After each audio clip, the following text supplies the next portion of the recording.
सबसे पहले तो आप सबका स्वागत, आपके सभी दर्शकों का स्वागत। और आज हम यहाँ मिलने आए थे। वैसे तो राजनीतिक भाषा में इसको शिष्टाचार मुलाकात कहते हैं, लेकिन मैं व्यक्तिगत तौर पे समझता हूँ कि ये हमारा एक आत्मीय मुलाकात थी, इस लिहाज से कि ये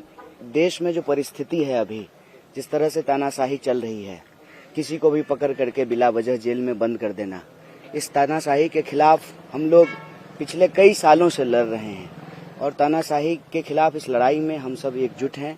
तो उनसे हम ये बात कहने के लिए, उनको बताने के लिए कि इस लड़ाई को हम लोग सब मिल करके लड़ेंगे, एकजुट होकर के लड़ेंगे और देश में संविधान और लोकतंत्र को जिस तरह से समाप्त किया जा रहा है, इसको हम लोग बचाएंगे, संविधान को भी, देश को भी, और इस तानाशाही को खत्म करेंगे। चुनाव को लेकर कोई बात की, कैंपेन को लेकर खास करके 4 सीटों के चुनाव प्रचार कर रही है, क्या आपने डिमांड की कि हमारी सीट पे भी आएंगे? नहीं, 4 सीट पे हम चुनाव नहीं लड़ रहे हैं, हम 543 सीट पे चुनाव लड़ रहे हैं।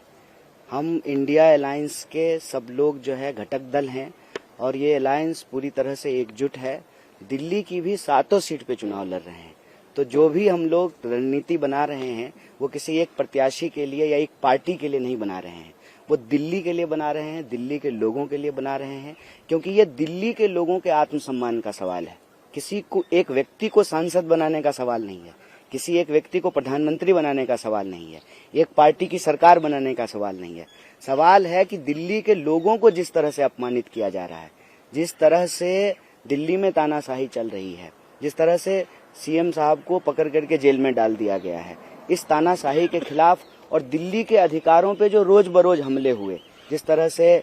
सुप्रीम कोर्ट के डिसीजन को ऑर्डिनेंस के तहत बदला गया, जिस तरीके से बार बार विकास के कार्यों को अटकाने की कोशिश की जाती है एडमिनिस्ट्रेटिव तरीके से, और अंततः कई नेताओं को पकड़ करके चुनाव के बीच में जो जेल में डाला गया है, मैं समझता हूं कि ये दिल्ली के लोगों को अपमानित किया जा रहा है। तो दिल्ली में जो लोकसभा का चुनाव हो रहा है, ये दिल्ली के आम लोगों के आत्मसम्मान की लड़ाई है और दिल्ली के ऊपर जो तानाशाही थोपी जा रही है, देश के ऊपर जो तानाशाही थोपी जा रही है, उस तानाशाही के खिलाफ दिल्ली के लोग एकजुट रहें, एक साथ रहें और हम सभी सीटों पर, 7 सीटों पर मिल करके लड़ रहे हैं और मिलकर रणनीति बना रहे हैं। अच्छा, कांग्रेस में भी फूट है आपके नाम को लेकर, लवली छोड़ देते हैं, खत लिखते हैं, आपका नाम भी का भी जिक्र करते हैं, तो इसे आप किस तरीके से देखते हैं? क्योंकि चुनाव के दौरान ये होना तो क्या नुकसान होगा या फिर किस वजह से आप मान रहे हैं? अव्वल तो जो है वो पत्र मुझे नहीं मिला है,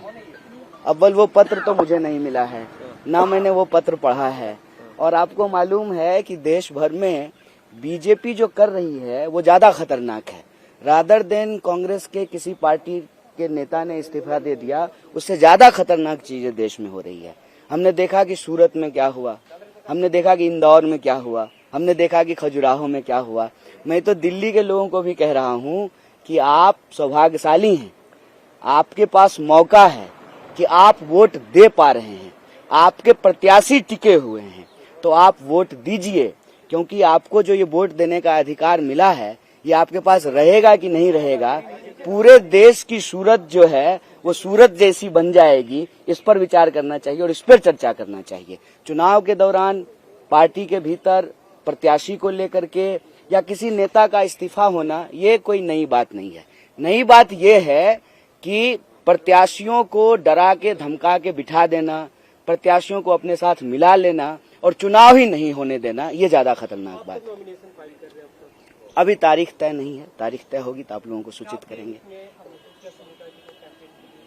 अभी तभी तारीख ही नहीं तय हुई है और हमने आपको कहा कि जो है ये मुलाकात जो है वो चुनावी नहीं है, वैचारिक है।